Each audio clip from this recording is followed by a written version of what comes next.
So yeah, thank you very much for having me. Thank you very much for changing my slides, Robert. So this is now birthday greetings from Vienna. And I want to start my talk maybe with positioning what I'm talking about here. So very few quick words. Since not quite a year, I'm a Marie Sklodowska-Curie Fellow in Vienna, at the University of Vienna, where I researched the political discourses surrounding sustainability or sustainable mobility, so that is especially urban activism and cycling activism in Vienna, Helsinki, and Quito. Cycling has been really at the core of my life, and really for quite some time, it seems. And quite some time is also a keyword for what connects me to Helsinki. So I spent quite some time of my career here in the Digital Geography Lab, and it was a very enjoyable time. But now straight into media res, as time is precious here, I heard.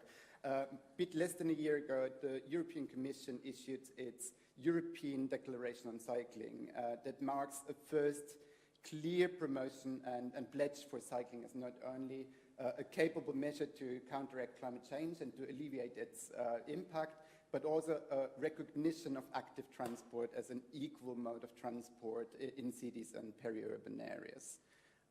This was preceded by, depending on the country, a few years to many decades of political opinion forming and municipal actions, but usually in single cities, to promote bicycle ridership at the expense of primarily private car traffic, and much broader an attempt to redistribute physical urban space in a more just and more democratic way.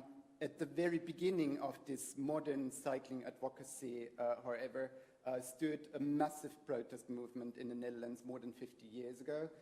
Parents, grandparents, and many other concerned citizens, and that's a key word, remember that, took to the streets to lament the many children that were killed in road traffic and demanded a political turnaround. Today, cycling advocacy and urban activism is manifested in many initiatives, some more formal, some more informally organized, from trending hashtags and dedicated Facebook groups via bike kitchens and self-organized monthly protest rides to membership-based lobby organizations and specialized think tanks. So there's a wide range of activism for urban cycling.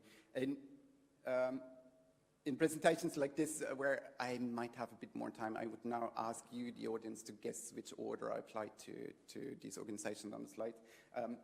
Unfortunately, today I have to tell you right away. And the idea is here that it's ranked a bit from personal affected people, so people who protest in their own favor or in their own interest, to people who to more organized and more professional arguments. And this kind of being experts is really the core of my research. So I'm interested in, I want to know when and how cycling activists and other urban influencers more generally decide which role they want to slip into when they talk to the public, when they talk to their political vis-a-vis in the form of decision makers and lawmakers. I also hypothesized that the significance of choosing a certain role changes in different settings. So I think the role of domain experts, that's my core interest, is probably more or less successful depending on whether discourse takes place in online or offline, whether it's in the global north or the majority world, whether it's in countries that are more populist or have a more populist media and political landscape, or in countries that are more technocratic. Theoretically, I've been using quite a different set of backdrops. Not going to go into the details because I have a timer running here.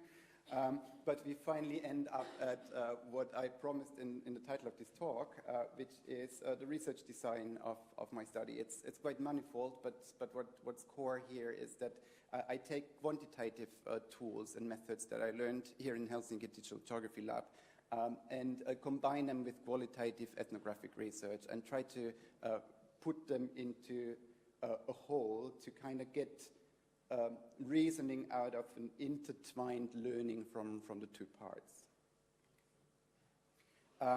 So work package 1 looks at the active discourses around cycling, the online discourses around cycling activism, and it's based on data from Twitter.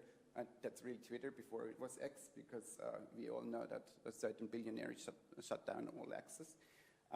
And it's based on 1.3 million tweets, and it was a bit of a hurried data collection, so it's a bit of a mess of a data, but it was based on hashtags, keywords, and username. And I plan to also map the networks. I don't have that with me today, but I already started topic modeling. And these are some of the topics that came out.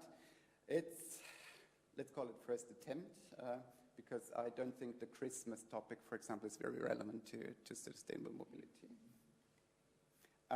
However, I still have some wonderful vignettes from my more qualitative research to illustrate a bit where things come from. One activist, for example, agreed strongly when I asked whether they perform in different identities. And identity politics of cycling advocacy groups also seem to be made in a very conscious and intricate, if not even infamous way.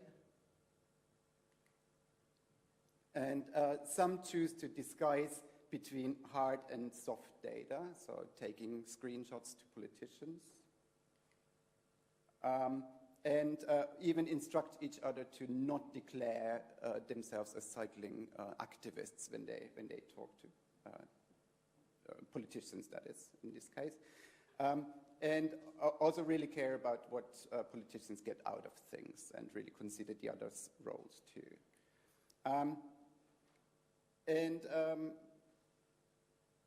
Maybe I jump over a few slides here.